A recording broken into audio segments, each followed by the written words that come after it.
Everyone, welcome back to the Financial Beast Podcast. I'm your BFFF, best financial friend forever, Eric Miller, and just did another Between Two Erics with, of course, my friend and advisor, Eric Gersch. And, here are the questions that we answered. How do you make sure that you have money to pay your taxes? How do you make sure that you have money to expand your business? How do you make sure that you have money to take home and create other income sources? These are all questions that business owners have. So we dug deep into how to do proper financial planning for your business in this episode. And we showed you exactly how to break down a dollar so that it allows you and the business to expand, and it allows you personally to have money to increase your net worth. You do not want to miss this episode. It is epic, and it will answer a lot of questions for a lot of healthcare owners. As always, you guys, please like, share, subscribe, give us some kind of a notification that you like what we're doing. We love that. And as always, if you guys need any help financially speaking, don't try to do this by yourself. Make sure you go directly to our website, Econologics Financial Advisors, and hit an intro call, download some assessments, download, some of the material that we've created. I promise you will love it. It will help you. And I'll see you guys on the next podcast. Take care. All right. We're back. What's going on in the world? Well, stock market dropped. It's beautiful outside. Stock market dropped? No, it has. It's been up for the last 5 days, hasn't it? Well, I'm talking about last week, or, took a drop. Let's see. I honestly didn't look at it yet today. Oh, yeah, we're rocketing back. Look at that. All those naysayers that said everything was just going to implode, you included. That is not me. That is you. You are the biggest. I'm the biggest what? You just, you call for a crash 1,000 times. Eventually, you're going to be right. I don't know that I've ever called for a crash. Oh. Why would I want to crash? Oh, I'm not saying you want a crash. I'm saying that said that there is a crash coming. Not that you want it. I'm saying that there are fundamental problems in our financial system that that inevitably lead to higher volatility moments than what maybe we've had in the past. All right, we can settle on that. Okay. And that one should be prudent about not putting all their eggs in just the marketable security bucket when it comes to investing. That's what I've said. Okay. All right. You can handle that one? Oh, absolutely. I can agree with that one. Yeah. Not only can I handle it. You can agree with that one. Yep. That's noble of you that you can do that. I try. Yeah. That's noble of you. We're going to talk a little bit about actual financial planning for your business today, though. All right. Gersch, can you give me I'm not even gonna make you try, actually. I was going to actually ask you to give me a definition of financial planning. What's your definition of financial planning? But I don't even want to give you a try because I'm afraid that the answer that I'm going to hear is so abominably bad that I'm going to want to replace you immediately. It's planning for your finances, right? You like that? That's so bad. That is so bad. I could give you a great definition, but I would need a minute to think about it. It's actually something, I know financial planning inside and out, and I do it all day, but I've never actually stopped and thought okay, if somebody who had no idea what financial planning was asked, how would I summarize it in 3 or 4 sentences? I've never thought about that, actually. Mm-hmm. Okay. Well, we're going to make it somewhat easy on you because I'm going to be talking about financial planning for the business and the practices that we deal with, right? And to some degree, the household. But I think a part of financial planning has to be that there has to be some kind of sensibility in the allocation of funds that are coming into the organization, right? So part of financial planning would have to do with the prudent and sensible allocation of funds. Yep. That is going to forward the expansion of that organization that will allow it to grow and prosper. Yep. Okay. So when you're going to allocate money towards something, obviously it's got to go towards things that are going to help not only let the business sustain itself, but actually grow and expand as well. Yeah, you don't just want to tread water. You want to be moving forward. Sure, but there's two parts to that. But when most people are doing their planning for their business, I think most of the time they're doing it just to tread water, right? How much do I need to bring in that's going to allow me to keep everything moving along? Yeah, pay my expenses. Keep the doors open. I don't know that they necessarily are looking at like a bigger picture than that. And that's probably my biggest issue with how most practice owners do financial planning for their business, is they don't do that. And, look, every dollar in the organization needs to be going somewhere that's going to help with the organization to help make more money, right? Yeah, money has to have a purpose. If it doesn't have a purpose, it just gets wasted and spent. Yeah. So it's like we have to really look at this and break this down. And the more that you know where a dollar in your organization is going to go before it comes in, I think the better off that you're going to be. Because what we've seen most of the time is money just comes into the organization, and then most people just kind of hope and pray that there's going to be money left over. Yeah, I mean, it's literally no different than personal budgeting. If you get your paycheck and you don't know what you're going to do with it, you're going to spend here, spend there, have some fun. Next thing you know, it's gone and you haven't saved a dollar.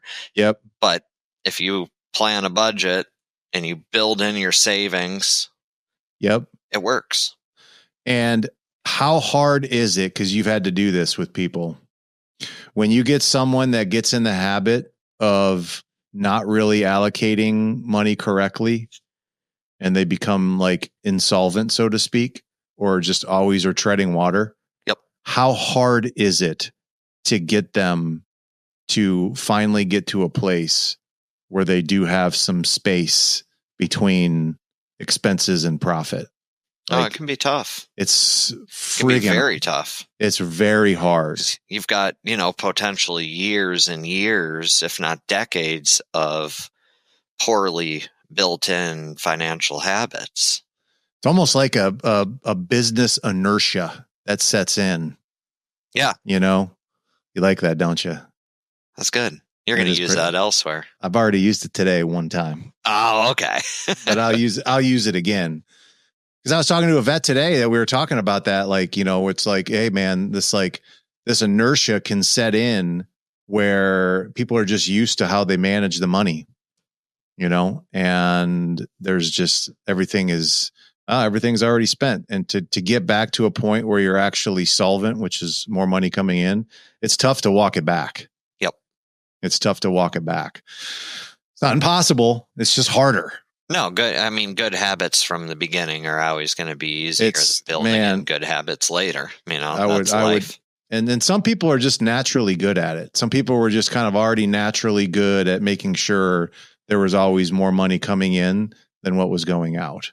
Oh yeah. We get those clients too. They have, they might come to us and have tons of money, but most times I've seen that they're good at producing it, collecting it, and parking it in a bank account, but they don't know what to do past that. Yeah. There's those people as well. Yeah, I like those people. Those people are great. There's less you don't have to get them to change their whole overall world around money. They're already doing it. You just got to get them to direct it a couple new places. That's correct. So this podcast isn't necessarily for those people. It's going to be for those people that are, always having challenges. Like you need to know where a dollar is going to get at least 99% of where that dollar is going to go. You should have a home for it prior to it coming in. I think that's going to allow for financial control a lot more. So I'm going to share my screen so we can talk about this and see what this looks like. And let's do this. And let me know if you can see that right there. I can see it. Okay. So it basically says right here how much should be allocated. So when we're talking about a practice, what are we looking at? Actually, you know what? I'm going to go to the one previous to this one.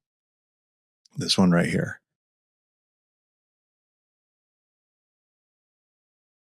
Okay.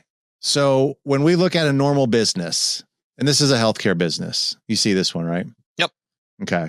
So I think we're probably in agreement that if we're going to really look at the expenses of a practice, because typically when you guys go through your profit and loss statements, what do? You have a profit and loss statement that's laid out where you just have the top line revenue and then all the expenses, and then it shows your net income at the very bottom. Yep. Is that what most of them look like? Yeah. And I don't see very many of them actually classify all these expenses kind of separate. Maybe some people do. No, usually there's only two classifications. You have cost of goods sold. Yep. And then you have expenses, which is everything else. Yeah. I think it probably makes sense, though, if you really want to have better control, to break it down into these different expense buckets that I think are going to capture most of the expenses, right? Yes. So if we look at the first expense bucket, that would be practice facility expenses. Yeah, your occupancy expenses. Yeah. So what would that include? That's your rent. Everything that goes into the cost of the physical location. So the rent. Yep. The utilities. Yep. Gas, if there's water, taxes on it. repairs, maintenance. Says triple net. That'd be like just the lease arrangements. Yep. That would be the lease cost. Triple net lease. So that's the for the facility to be actually there and function. Yes. Okay. Do you have a ballpark as far as like what percentage that should be of the overall revenue? I mean, rent alone or lease payment alone, whatever you want to call it, should be 3 to 5%. So when you look at occupancy all in, maybe 7 to 10. 8. Yeah. Because you figure 1% for repairs and maintenance, 1% or so for utilities. So, yeah, 8, 10 at the highest. Okay, good. So, and the reason we're saying that is because I want you guys to know now, like when you're looking at your practice, this is, if you guys want to have profit, we're going to have to make sure that these buckets have certain percentages that we're trying to track, a certain range. Oh, right? Yeah, because if your occupancy costs are, 15, 20%, that tells me that you more than likely are paying for this big space that you're not utilizing. Yeah. You have a 4,000 square foot office when you really only need 2,000. True. Now, some people could be in some highfalutin areas too, where of course there's exceptions where the rent's just going to be super high. But if you can keep it in that range, I think you're going to inevitably have a lot more financial success. Everyday America should be 7 to 10. Okay. Good. So that's one bucket of expenses that people are going to have. And obviously you have to plan, money needs to be put towards these, because you can't have have a facility and see patients and grow if you're not paying these things. No. Okay. Now the divisional and overhead expenses, that's going to include most of what we see here. So this would be, I think, supplies, computer systems, merchant fees, medical equipment, marketing, insurance, professional, legal, all those things. This is another bucket that we want to make sure has a certain target percentage to it. Yeah, I've never seen a P&L laid out this with divisional and overhead being a specific category. Yeah. Usually it's broken out. There's always a line for bank fees. There's always a line for office supplies, medical supplies, employee programs. I assume that's benefits. That's usually part of payroll. So I don't have a hard number on this one. I think we're going to probably look at this one as 20 or 25%. Because that's probably pretty fair. Okay. Because if you figure that the cost of goods sold is probably going to, in some cases, depending on the kind of practice that you have, is going to be probably the largest one of these, right? Yeah, I mean, if COGS is in there, you're going to be above 25%. Maybe close to 30 then, but it all depends on how well you keep your COGS. But yeah, I mean, obviously this is an expense bucket that we want to make sure, has a target percentage to it. And then payroll, then I'm going to lump in payroll expense as everything else. Yeah, I mean, payroll's the big one generally for whether you're a vet, a physical therapist, a dentist. Generally, payroll is going to be your most important expense. And that, can vary wildly if you're a PT versus a dentist. But, true. Payroll expenses, in my experience, regardless of the industry, if somebody can control their payroll expenses, usually they're good with everything else. Yep. And when you say control it, like, what are you talking about? I mean, like if the target, let's take, I don't know, PT, for example, right? Yep. I think the baseline target out there is 60% on payroll. Which is crazy. That's still way high. For PT, it's their only expense once they buy the equipment. You got rent and payroll. Yeah. But anyways, yeah, if the target's 60% and I see somebody come in and they're running at 52%, usually that person, if they're that sharp with payroll, they're going to be sharp elsewhere, is what I'm saying. Yeah. Most of the time. Exactly. So I think you're right. Between 50 and 55% in most cases. But if you can keep it under 50% in a healthcare practice, you're going to be in pretty good shape, I would think. Yeah. I mean, vets, the target all in, including owner salary, associate pay, 44, 45. Yep. It's probably a little less in the vet industry, but I think you're right. I'll see some at, high 30s, but those are exceedingly rare. But that's, once again, those are the people who, are sharks about it. Yeah. But this is how most people do their financial planning. They look at all their expenses and say, how much do I need to make to be able to cover all these things right here? Okay. And there, of course, we have the missing expense bucket, which we'll talk about here, but that's going to be your margin. Yeah. That's your wealth storage.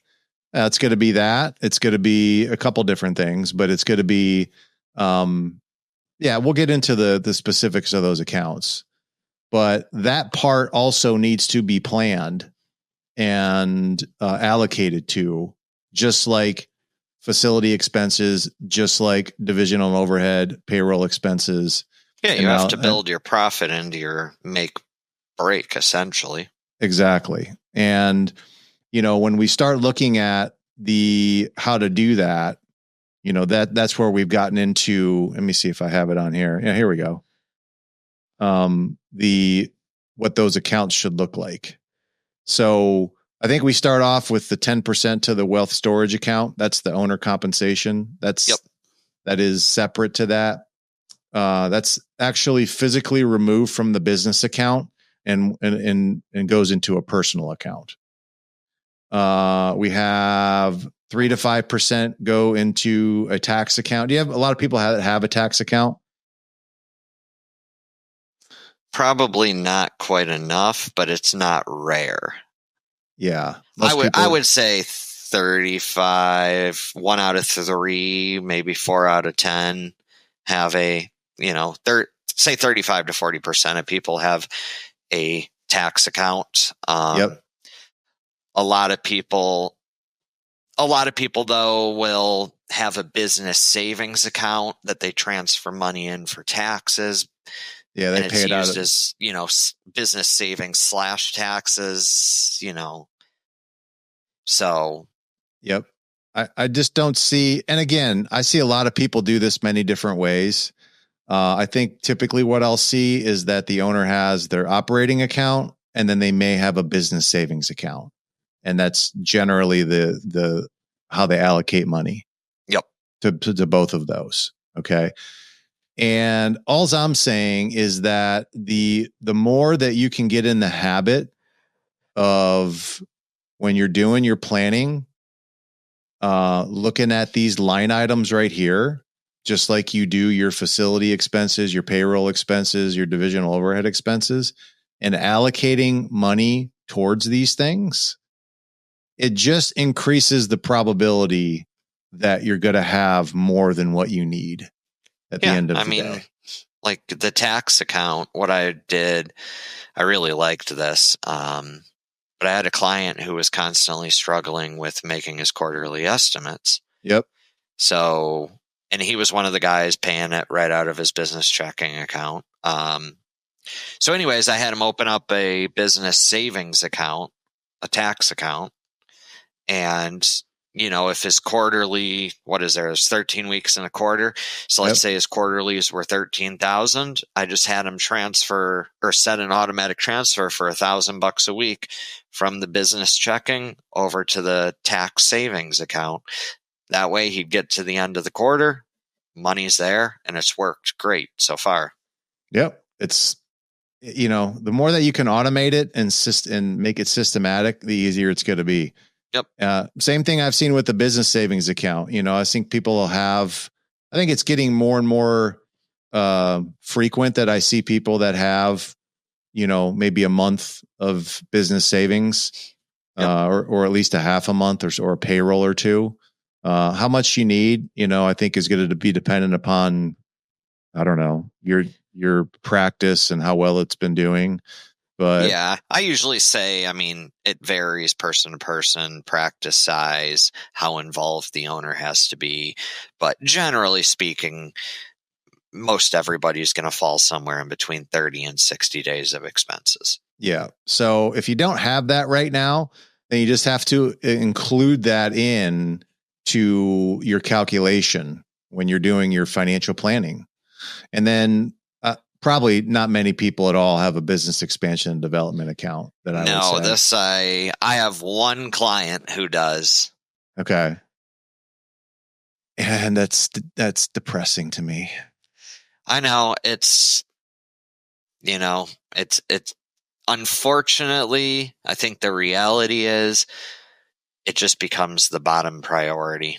Yes. Right?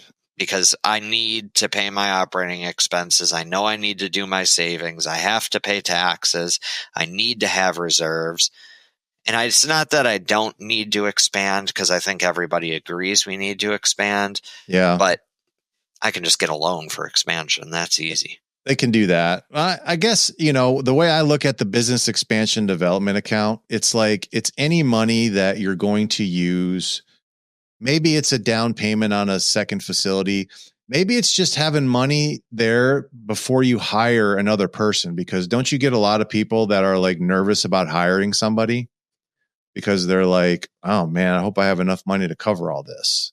Oh yeah. Especially hiring a new doctor. Yeah. So, for me, it's like anything that will just have a buffer there that will, and some of it can be, maybe it's used for like enhanced training.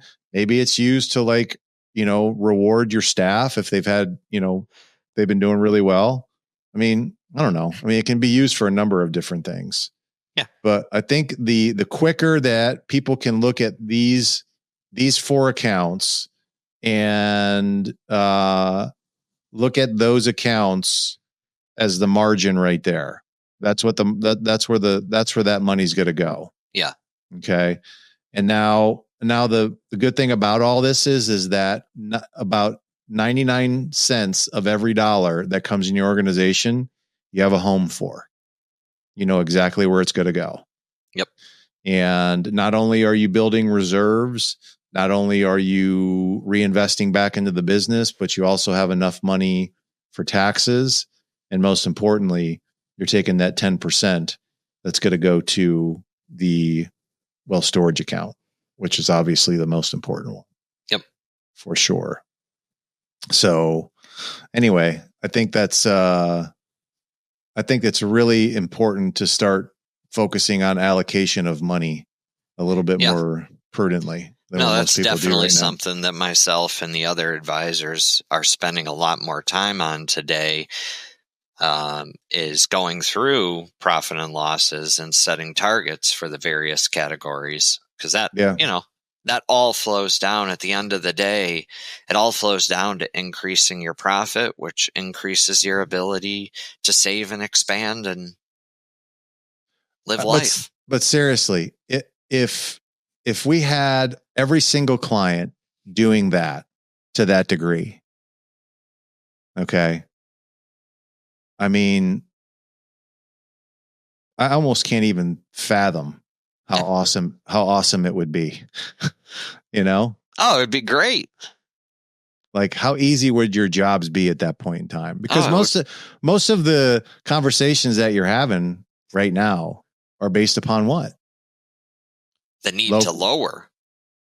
Yeah. Well, expenses. That and the problems of lack of cash flow right now. Oh yeah, I mean, if you go back, you don't have to go back to the slide, but if you look at those percentages and you look at wealth storage plus taxes plus expansion plus savings, you were looking at a minimum of 19%. So you would have to have a 19% profit margin to be able to do the minimum to each of those. Correct. The issue, obviously, is not everybody even has a 19% profit margin. Right. Which was the original problem in the first place. Yeah, which is what we're trying to solve. So you're trying to walk back to profitability. Yes. And that's freaking hard to do. Yeah. You know? Extremely. So it's not impossible. It's just harder to do. Yeah. You know? So I'm just trying to impress upon people, don't get caught in that trap of that inertia of thinking that we're only going to have 10 to 12% profit margins. No. It has nothing to do with, I'll probably generalize here. 99% of why your profit margin is only 10%, 12%, all those things was your lack of doing proper financial planning at the outset. Okay. Yep. I mean, it's just, sorry, that's the way it is. I agree. Every industry we work with, even PTs, a PT can have a 20% profit margin. We've seen them. You're not going to see it much above that, but it's doable. And if it's doable in PT, I mean, it's more than doable as a vet or as a dentist or an opto. Those guys can have anywhere from 30 to 45% margin. Exactly. So exactly. So it's not an industry problem. It's not a reimbursement problem. I mean, those things contribute to the make it harder. Oh yeah. I'm not going to discount that. Those things make it harder. Okay. But for the most part, it's a financial planning problem. It is a problem of how you are allocating money and making sure that you know where those dollars should be allocated to. Yeah. And then you guys start overpaying people and having too much staff, and you're not checking your percentages. And then, oh my God, we're broke. Yeah. Surprise. Every 6 months. And clients should be monitoring it. I make sure it's not just about me presenting it. It's about me educating them so that they know it and can do it themselves. But I generally do a full P&L review every 6 months. Yeah. You have to. I mean, twice a year, 3 times a year. I don't have to do it every 30 days, but it is something you have to keep active. You guys stay on top of it, because little shifts here, little shifts there, they add up. And I would even tell the people that are naturally pretty good at always having leftover money, because there are people that are like that. We talked about that. There are just people that just are naturally already good at being able to always have profits. Okay. I would not mess around with that. I would get that more systematic. Even though you're doing it well right now, I would have a system of where the money's going to go and percentages and all that. Yep. At some point in time, it's, I think it's just going to minimize the probability that you have rough months. Yeah. So, all right. I think that was good. All right. Till next time. We'll see you guys on the next podcast.